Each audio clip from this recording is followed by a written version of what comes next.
everybody. What a lovely day. It's early in the morning right now. It's probably about 10, I say early, it's not early. It's about 10ish, 10:30. And it's already warming up. Anyway, hi, my name is Jay. Welcome to StitchyJam Knits and Sews. I'm coming to you from Sydney, Australia. I live at home with my mum and my 2 cats, and I work in hospitality. What else do you need to know? I'm a knitter, sewer, crafter, creative, and I've been podcasting now for about 2 years. Not sure what number podcast this is, but I'll put it in the description. I'm going to say 21, but I forgot to look. Yeah, so welcome to my podcast if you're new here, and welcome back, and hi to everyone who has been watching for a long time, and hi to my friends and family, and I hope you had a good fortnight. I didn't come last week. I didn't put a podcast up last week. I wasn't feeling very good. It was that time of the month and my makeup delivery hadn't come. I just felt a bit meh, so I didn't bother filming. But that's okay. Some weeks I'll film every week, and other weeks, if I'm having an off week, I'll put up a few posts, and that's the way it's going to go. But I do try and put a video up every week for those of you that are new here. It used to be monthly, but I felt that it was too long in between, that I wasn't keeping up my motivation because of that. So weekly, or in this case, fortnightly. But keep your eye out, because if I don't film, I put a post up in the community. If you don't know about the community, there's a little tab on YouTube now. It's been there for a while, but they've recently made some edits to it, and we have the ability to interact with each other a little bit like Instagram, but yeah, I suppose it is a little bit like Instagram. So you've got your videos, shorts, etc., and then you've got community tab. So I do put posts up there. I do put some shorts up every now and then yeah, I put this video out. So yeah, it's been a couple of weeks, and for those of you that are new here, I've had tendonitis in my arm for the last 3 months. I haven't been able to knit. I haven't been able to sew very much. The last fortnight I came on, I was just starting to be able to knit a little bit. It was still a bit of a struggle. And sewing wise, hand sewing has been fine because I'm using the other arm, and machine sewing I have been able to do a little bit, but this pushing motion or holding on to motion has been a bit iffy. But where we're at now, a fortnight later, I'm fine knitting. I'm noticing that every second day is the way we're going. I'm back on full capacity, not full capacity, that's wrong. I'm back at full hour capacity at work, as in I can work as many hours as I want to, or as I'm rostered for, which is different to what I have been doing.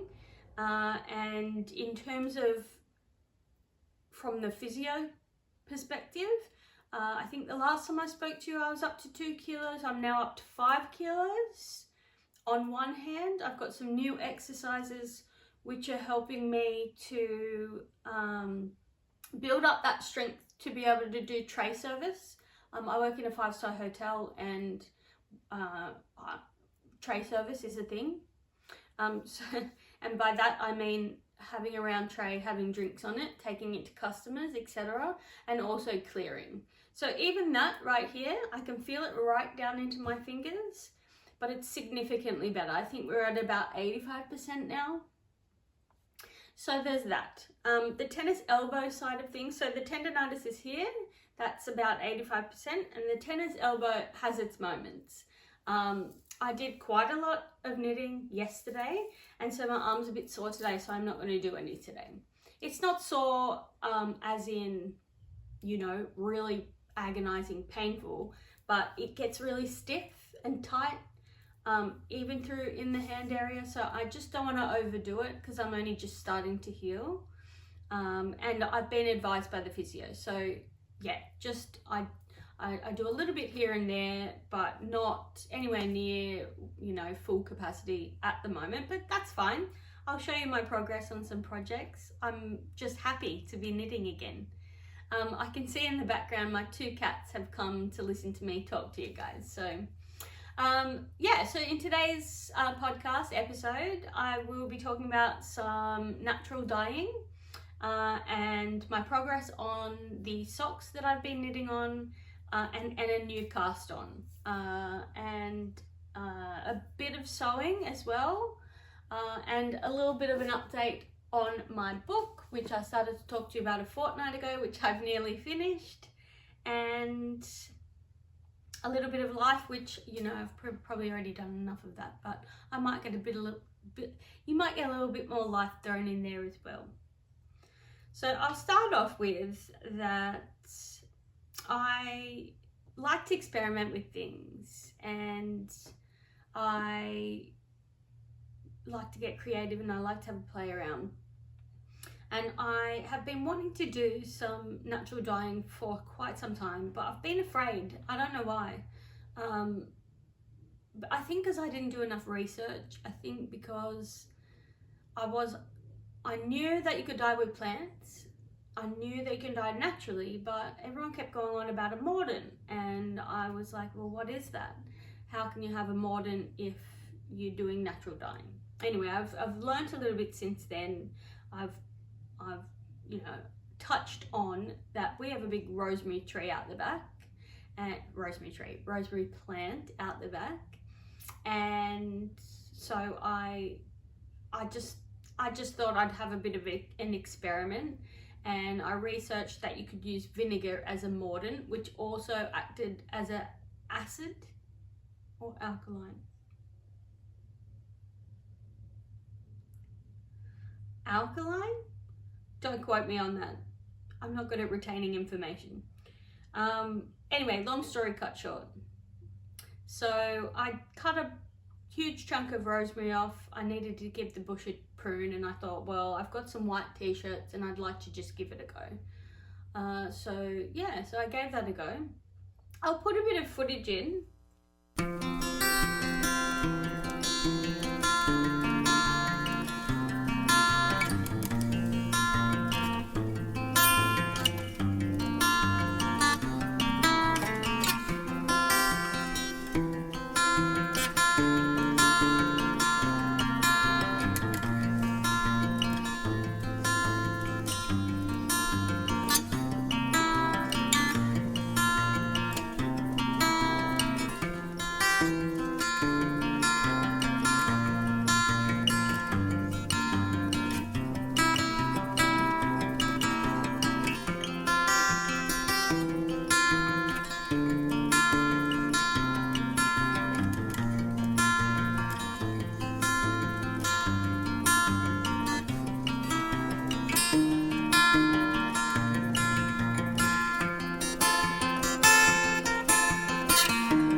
But essentially I started off with a white t-shirt like this, and it says to give it a scour or scrub or something like that. Again, not great terminology. And so I did that. It said to boil it in vinegar water, and there was, you know, portions of vinegar. So I did that, and then I took this out, wrung it out, put it to one side, put some rosemary into the water, brought it to boil, and then let it simmer. I think it was for 2 hours, and then I turned it off and let it cool down. Now that rosemary that was in that pan, I soaked overnight. The next day I took it out, I put the t-shirt in, and I brought that to boil, and then I let that cool down and I let that soak overnight. Now, the color that it was something very similar to this calico bag. So it was like dyed slightly yellowy color, but more like this natural calico kind of color. And it wasn't really what I wanted. So I put in, I also had some white cream natural wool, and I put that in, and the same, it wasn't quite the color I wanted. And so I had a look and I did some more research, and I thought, right, I'm going to put some turmeric in there. So I put some turmeric in, and I didn't put the wool in at all at this stage. Oh, that's not true. When it was cooled down, I put the wool in. I didn't put the wool back in while I did the next stage because I needed to heat the water back up again, and the wool would have just felted. So I put the turmeric in, I let the t-shirt soak, and what came out was this really bright yellow t-shirt. Of course, as we know, you know, after things get washed, things fade, etc., etc. So did all that with the t-shirt, put it aside, let it dry. Rookie error, let it dry on a metal coat hanger, not thinking that the metal would have a reaction with the vinegar. And what's interesting is there's a very faint line at the back, which is like this kind of purpley grey colour. So I think that obviously the metal had a chemical reaction with the vinegar, which is interesting because when you do the research into natural dyeing, you can see that you know, different things have different chemical reactions because it's all science-based, right? So over in future, I'll just do a bit of experimenting, I think. Anyway, results. This is where we're at. So I left it for a week. It says to leave it for a week, and then I put it through the wash yesterday, and we've got this lovely yellow, but not too bright, t-shirt. I think it turned out just so pretty. Unfortunately, you won't be able to see it because it's not going to pick it up. There is a bit of a line just here. It's very, very faint because I hung it up on the metal coat hanger. But I think that that's okay. It's very, very, you know, it's very faint. And, you know, unless you sort of get your magnifying glass out, you can't really see it. I know it's there, and nothing in life is perfect. So there you go. So I was quite pleased with that. And we'll see how that goes. And so then this is the colour that the wool turned into. I will put a before and after. I took some photos when I'm doing this video. And so there's a nice bright, smells like turmeric a bit still. I did try and rinse it all out, so I might give it another rinse. But I think that that's had a couple of rinses now. I'm a bit scared. I don't want to end up felting it. I have only done it in cold water. But I think that that's the colour it's going to stay. So that's cool. The other thing I was doing when I was still recovering and unable to knit and preparing things, I'm making some Christmas project bags. I'll put all of that, you know, when I put them up for sale, you guys will know about it. They're not ready yet, but they're in the middle of being ready. And so, yeah, I cut out a bunch of circles from scrap material, and I learnt how to make Suffolk Puffs. And I've made quite a few now, and I'm so pleased with them. I made some red ones, some green, some sort of holly ones, and then a lighter green. But like, yeah, I made a whole bowl full of them. I think they're so cute. Look at them. I don't know if this is going to come up. But yeah, I watched one YouTube tutorial and I did them and they're great and I love them, and I'm really excited to get creative with them. I want to add them to the bags that I'm making. I'm not sure how yet. We shall see. So yeah, if you think that you want to give something a go like this, honestly, they look, my inspiration was this pillow. I picked up this pillow from a charity shop and I just love it. It's so cute. It's like just a simple sewing project that, yeah, someone obviously didn't want anymore and I get to have it. It's so cute. But that was my inspiration. And I thought that they were a lot harder than they are, and they're good. And a lot of fun and nice and relaxing while you're watching telly. I also, I bought some buttons as well. They were on special. That I thought I might incorporate them into the bags as well. So yeah, I'm getting creative, and these designs for the Christmas project bags are evolving over time. Hi Flash!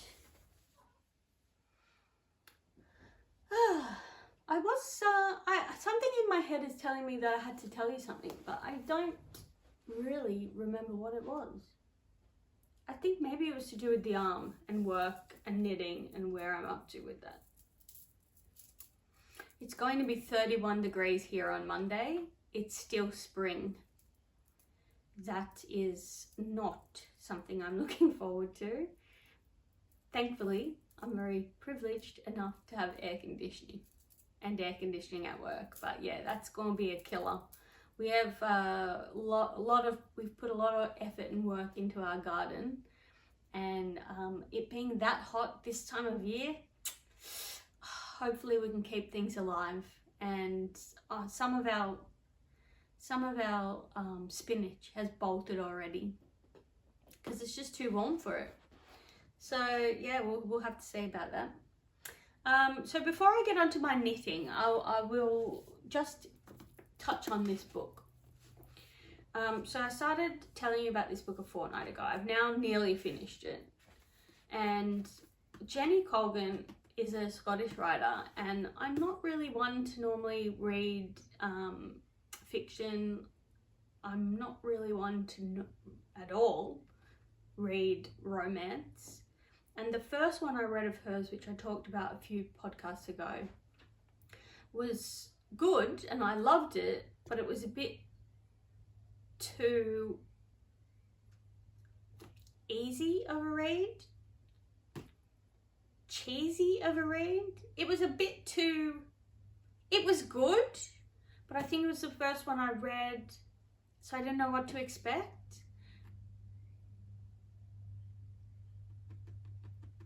And I'm just trying to think back, because I really did enjoy reading it, and I feel like what I'm describing is giving the indication that I didn't. I did. It was just very different to what I would normally read.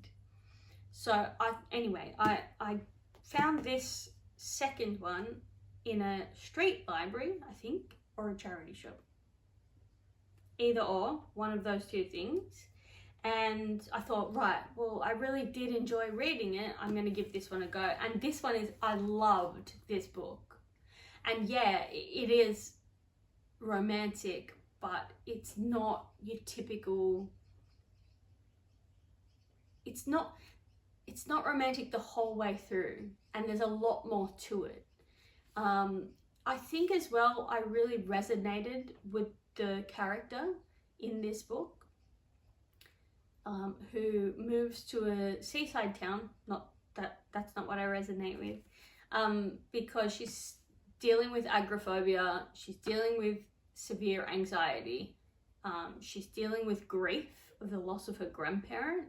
There's lots of different things going on, and she moves to the seaside essentially to reset and regroup and take care of her mental health. And I have had agoraphobia in my life.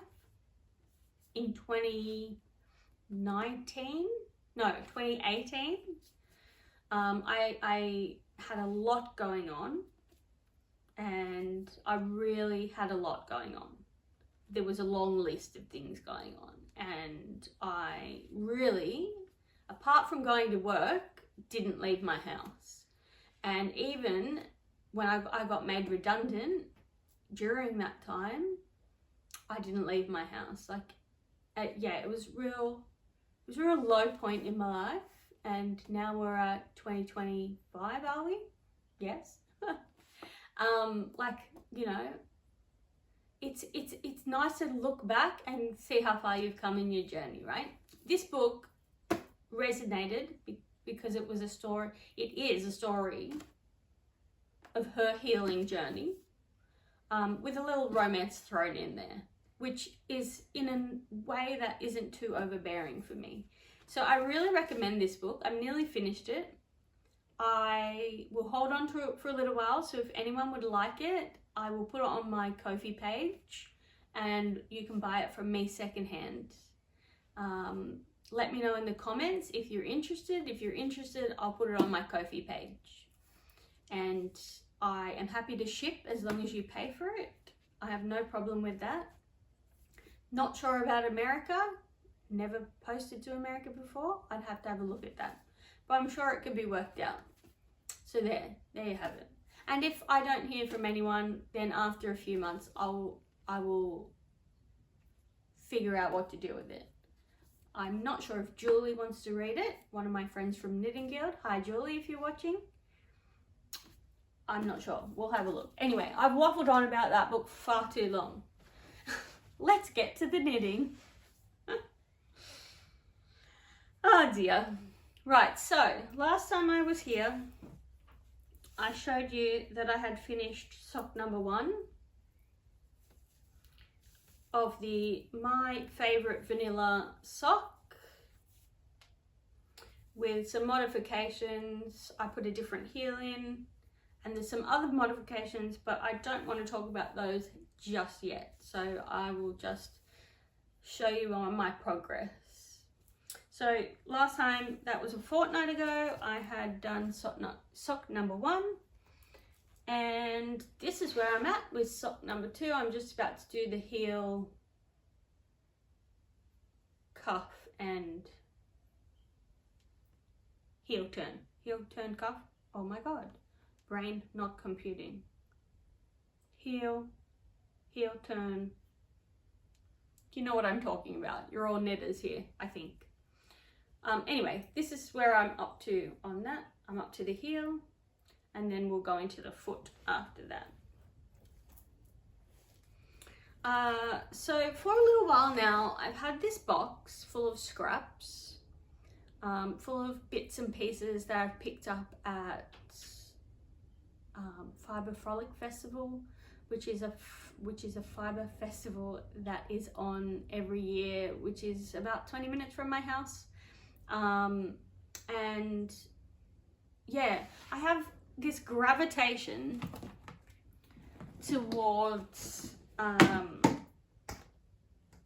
this one particular wool mill called Fibre Art Shed.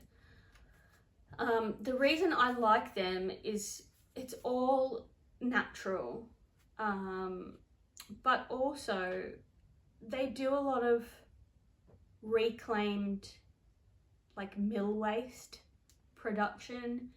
They basically are a no waste mill or thereabouts. They've started to use anything that they can't make into, like, reclaimed yarn. They've started to turn those into fertilizer pellets. They did a crowdfunding for that a year or so ago. But I just think they're really ethical and amazing, and try not to have any waste, basically. And I share a lot of their values, and they're really lovely people. And it's in New South Wales in Australia, a place called Gilby. I've not been there yet, but I will eventually. But they had this box full of bits and bobs, such as this and this. I also have had some hand spun that my mum got donated to her and she donated to me. And some other hand spun that I have picked up from a charity shop, and yeah, some other bits and pieces. And I did originally get them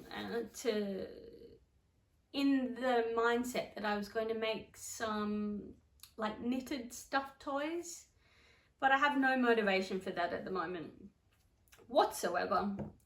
And It's a Sarah has made a vest recently out of scraps, and although she's got colour work in hers, I've never done colour work yet.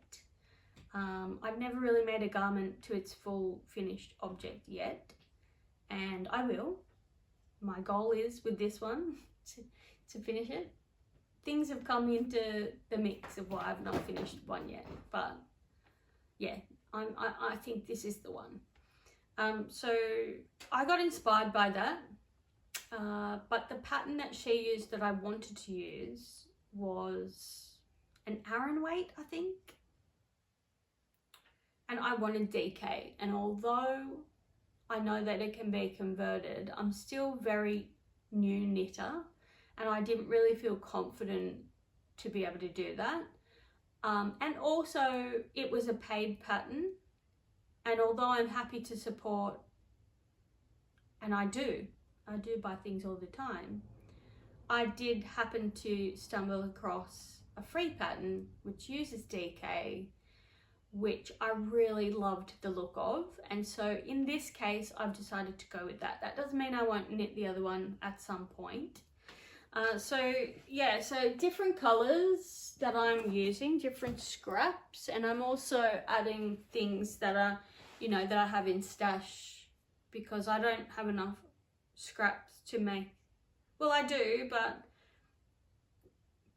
for the whole garment to look nice, I'm gonna have to add a few of my like stash wools that aren't scraps yet, I think. I don't know. Anyway, I digress. So this is going to be the Sally Vest by Annabelle Williams. She's a UK designer. It's worked top down. I have learnt already in a week how to do Italian short rows, so I'm really proud of that. I think they're right. I can't say anything wrong with them. It's work flat and it's for unisex, and another thing I'll be learning how to do with this will be buttonholes. So I've not worked anything flat before. I've not worked anything that hasn't been joint in the round, apart from squares and, you know, things like that while I was learning. And I've never done buttonholes, and I've certainly never done Italian short rolls. And there's another, so when the section I'm up to is the shaping of the sleeves, and it will have a, now what did they say it was? It will have a cable cast on, and I don't know what that is, so I'm going to have to look that up and learn how to do that too. So this is where I'm at, and the fact that I'm back in action, I think I've made a lot of progress. Whoop, I don't know, I'm going to show you. Sorry if you heard that, that's my cat going a bit crazy over there. I don't know how I'm going to show this. Let's see. So I have made a lot of progress. I'm going to have to show it like this, aren't I? Alright, so I've made a lot of progress. I started off up the top here with this brown, and it is, they're all DK-ish. This one was a hand spun that I got from a charity shop. And then the next colour down with the red and flex, well that's 4-ply, and I held it double, and the same with the next one down, and sorry, the green one, no, that was as is, and the next one down, this sort of light colour, that's 2 held together as well. And then now I'm on this sort of beautiful caramel camel colour, and it's camel because it's got camel in it. And what I didn't realize till I was sort of halfway is that this is actually, so everything in here is very shapy, very rustic. It's very toothy. It's really lovely. But I started to add this color in because I really loved it, and I realized it's alpaca, so it's a lot softer and it's a lot stretchier, and it's going to have a lot more drape than the others, but I think that it'll be okay because it's only going to be one section. So yeah, that's where I'm at. I've got my shaping up here, which is very hard to show you, but it is there subtly. And yeah, I'm like so super proud of that. So that's coming along really nicely. I'm not sure whether I want a little pop of colour in it. I think maybe that'll be quite nice, but I haven't quite decided yet because most of the wool that I'm putting into it is like natural colours. And even though this was naturally dyed and is technically a natural colour, yellow is a little bit out there and I'm not sure if it's for me. So we'll see. In terms of what I'm going to read next, I haven't quite decided yet. What I realised with this Sunrise by the Sea is it's the last one in a series of 4. She's got like 17 or 18 different books, but she's got a couple of like mini series. So I'm interested to read the other 3. One of them, so one of the characters in here, Polly, the first book is about her and about her journey and how she got to work in the bakery. And then this last book is about Marissa, who comes and starts working in the bakery with Polly. So I've put it on hold at the library, and I think that'll be my next one, but maybe I need a palette cleanser in between, and I might go for the book that I showed you last week that I bought about the farm in the UK. So we'll see where the mood takes me. So I'm really happy that I'm knitting again. You know, my mental health really relies on that. You know, it's just really good for your brain. My sewing for my Christmas bags is coming along beautifully. I can't wait to show you when they're finished. I have put a little sneak peek of footage of that in the beginning of this video. You will have seen that. And yeah, don't really know what else to say. I've been really blessed. I just want to say a big thank you to Kaylee from Home Tea Knits. I watch her podcast all the time, and it was very kind of her. Hi Kaylee.